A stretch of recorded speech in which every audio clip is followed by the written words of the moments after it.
लोकसभा चुनाव के बीच गुजरात में बीजेपी की टेंशन बढ़ती नजर आ रही है। बता दें कि सूरत लोकसभा सीट से बीजेपी के मुकेश दलाल के निर्विरोध चुने जाने के बाद अब ये मामला हाईकोर्ट पहुंच गया है। सूरत के एक वोटर भवेश भाई पटेल ने मुकेश दलाल के खिलाफ हाईकोर्ट का रुख किया है। उन्होंने दलाल के निर्विरोध चुने जाने पर आपत्ति दर्ज कराते हुए ये याचिका दायर की है। हालांकि गुजरात हाईकोर्ट ने जनहित याचिका पर तत्काल सुनवाई करने से इनकार कर दिया। खबरों की माने तो हाईकोर्ट की मुख्य जस्टिस सुनीता अग्रवाल का कहना था, याचिकाकर्ता ने जिस आधार पर चुनाव परिणाम को चुनौती दी है वो चुनाव याचिका के दायरे में आता है, न कि जनहित याचिका के दायरे में। उन्होंने कहा कि आपको चुनाव याचिका दायर करनी होगी।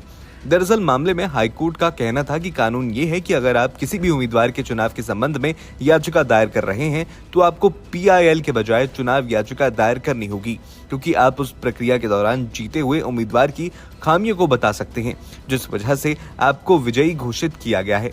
इसलिए ये एक चुनाव याचिका के अधिकार क्षेत्र में आता है। जनहित याचिका पर विचार नहीं किया जा सकता। इतना ही नहीं, मामले में सुनवाई के दौरान सुनीता अग्रवाल ने कहा कि निर्विरोध चुने गए उम्मीदवार के लिए कोई अलग मानदंड नहीं है। मतदान और वोटों की गिनती की प्रक्रिया के बाद चुनाव जीतने वाले व्यक्ति के समान ही स्थिति होगी। जनप्रतिनिधित्व अधिनियम में किसी व्यक्ति के साथ अलग व्यवहार करने का कोई प्रावधान नहीं है, इसलिए इसे जनहित याचिका का मुद्दा ना बनाएं। हमारे हिसाब से कोई जल्दी नहीं है। आपने गलत माध्यम से याचिका दायर की है। गौरतलब है कि गुजरात की सभी सीटों पर 7 मई को मतदान होना था।